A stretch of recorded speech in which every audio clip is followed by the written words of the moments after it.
Thank you and welcome to the show for today. The topic today is the historical black colleges at the 21st century. And we have with us this morning to talk about the historical black colleges at the 21st century, Dr. Al Hadid.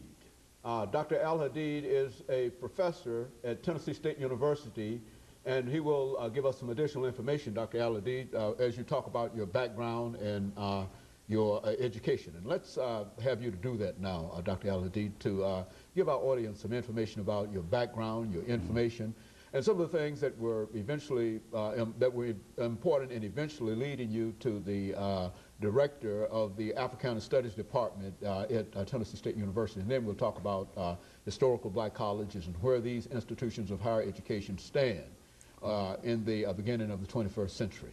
Well, thank you, Dr. Haney. It's always an honor and a pleasure being on your show. You've had me on a number of times. But in terms of my background, I feel honored that you asked me to talk specifically about the historically black colleges. I went to George Washington Carver High School, which was an all-African-American school in Montgomery, Alabama. And in that same city, I went to Alabama State University, which is an HBCU established in the 1860s. And then after that, I left the Deep South and went out to California, where I got involved in working on my doctorate in sociology. And my dissertation topic was the sociology of Pan-Africanism. And while there, I helped to found the Black Studies Department at University of California, Santa Barbara. Came to Tennessee State University, worked for a number of years in the sociology department. Developed a concept which is very popular here in the city called the Great Debate, where we look at the ideas of Dr. King and Malcolm X and examine contemporary issues. And then we started a movement to create an Africana Studies department at Tennessee State University. So that department was established in 1994, of which I am the current chair and the founder of that department. And we're going strong and trying to understand the dialectic between the evolution of the historical black colleges and the thesis of the Africana Studies as it relates to the curriculum at these schools. You know, Doctor, when we talk about these institutions of higher education, I think it's admitted that most of them came into being directly after the Civil War.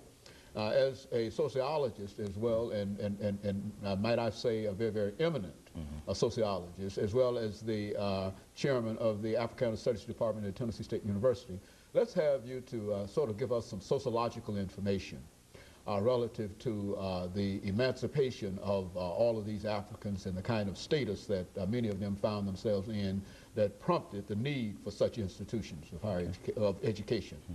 Well, first of all, we have to go back to Africa and realize that the Africans that were brought over here were not slaves.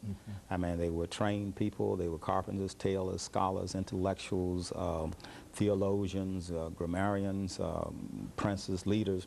And these people were brought over here to help primarily the Europeans from England develop a civilization, to help them develop an infrastructure. So they were made into slaves once they came over here. Now, there was a process by which they were made into slaves. The most devastating process was the stripping of them of their culture. They were stripped of their names, their languages, their religions, their ethnic identity, their customs, their family orientations.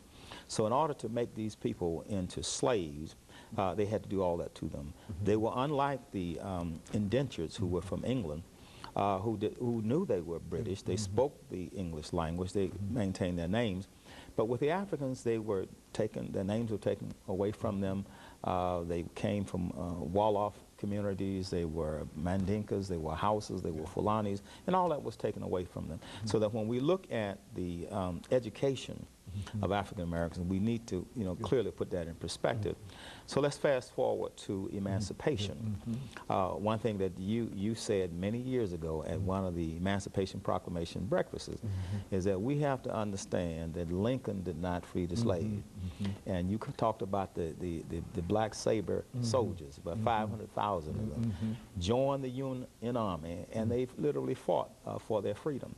So once they became emancipated, now the question is, what are we going to do with these ex-slaves? What are we going to do with these freedmen? So there were a number of issues on the table, but even before emancipation, The American Colonization Society said, well, why don't we send them back to Africa? So they established Liberia there, and some people chose to go to Liberia.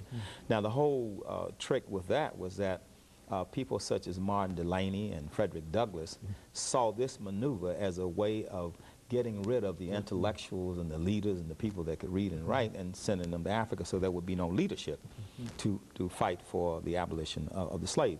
So that didn't go very far, but it certainly continued. It was a missionary type of activity. So then when the slaves became free, they set up what they called the Freedmen's Bureau. And the Freedmen's Bureau was designed to incorporate those Africans who remain here into the fabric of the American culture and society. Now, in doing that, the model that they selected was not a model of restoring their culture and their ethnic identity, but it was a model of assimilation, literally making them into black Anglo-Saxons. Another thing you have to understand about that period of time is that from 1619 to, well, 1865, it was illegal for an African to learn how to read and write. So that there were laws passed to this effect. So if you learn how to read or write, you were punished severely. They might cut your tongue out, cut your foot off. So in other words, ignorance, illiteracy was something that was prescribed by law for the Africans. And we understand that to a certain extent, but we also understand that there were a number of people who were slave masters and overseers who were illiterate as well. And this became an issue. So that when they started saying, well, let's develop educational systems. Now, you mentioned earlier about the fact that many of these schools were created after slavery, which is very true. But we also like to let our audience know that about 5 of them were created during slavery. Cheney State, Lincoln, Wilberforce, and Hampton. These 5 or 6 schools were created before slavery. But now keep in mind, they were all started in the north, in Ohio, Pennsylvania, and then, of course, Hampton was in Virginia. Then after that, they started developing the others. Most of your historically black colleges are private or schools, and they were created either by missionaries or some philanthropic organization.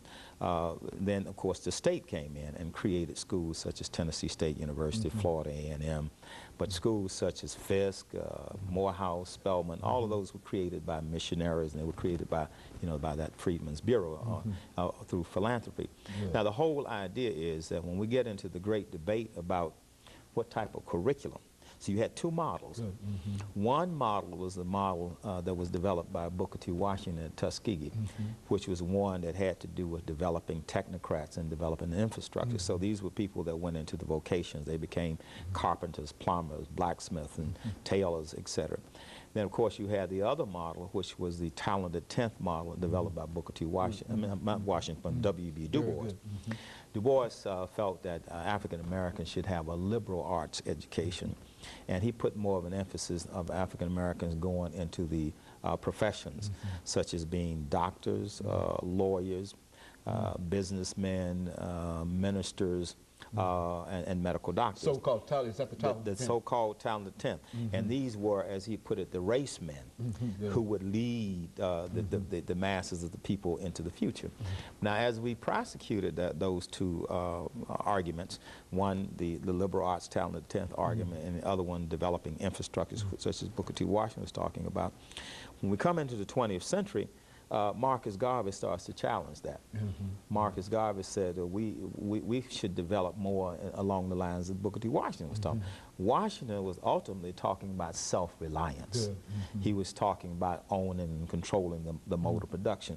He was setting the stage for a class of African Americans to actually become black capitalists, owners and controllers of the mode of production. So even though we tend to see him as an accommodation, or even as an Uncle Tom, his position was, why agitate for the right to vote, integration and all that, when you don't have development? Hold that thought right Yes, there, Doctor, and let us take this first commercial break, and we'll be back with you and to develop that further. Okay. We'll be back with our audience following this short commercial.